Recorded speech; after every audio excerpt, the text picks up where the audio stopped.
Hi అండి. 'భారతీయుడు 2' cinema అయితే రిలీజ్ అయింది.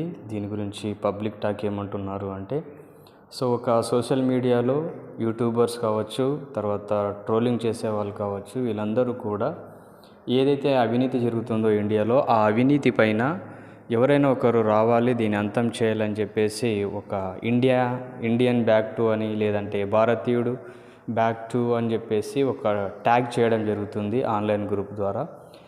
ఎప్పుడైతే ఈ ట్యాగ్ చేయబడుతుందో అప్పుడే మన భారతీయుడు సేనాపతి మళ్ళీ వచ్చేసి ఆ అవినీతినంతా కూడా ఎదిరించడము, ఎవరైతే అవినీతి పరులు ఉంటారో వారందరిని కూడా చంపడం జరుగుతుంది.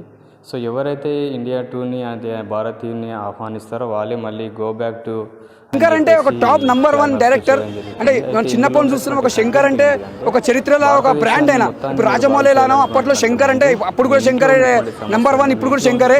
కాకపోతే తప్పిదం జరిగింది, ఎందుకంటే స్టోరీలా అక్కడక్కడ తప్పిదం జరిగింది.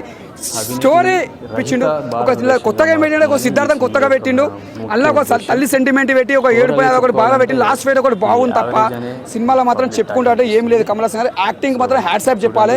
సినిమా మాత్రం ఒక కమల్ హాసన్ యాక్టింగ్ అని సిద్ధార్థ యాక్టింగ్ అని బాగుంది. కాకపోతే శంకర్ సార్ తీసిన సినిమా తగ్గట్టు లేదు. ஒன்ஸ் பார்க்கலாம். இந்தியன் 3 வந்து வெயிட் பண்ணிட்டு இருக்கேன், பார்ப்போம். செகண்ட் ஹாஃப் தான் நல்லா இருக்கு.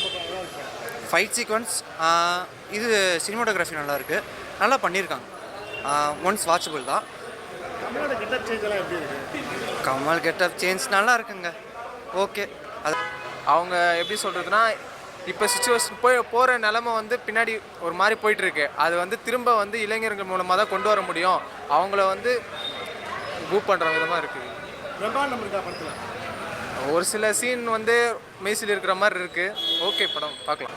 நல்லா சூப்பராக இருக்கு மூவி. குட், ஓவரால் நல்லா சூப்பராக இருந்தது. நல்லா அனிமேஷன்ஸும் நல்லா பண்ணியிருக்காங்க, பிக்சர்ஸும் நல்லா இருக்கு. சூப்பராக பண்ணியிருக்காங்க.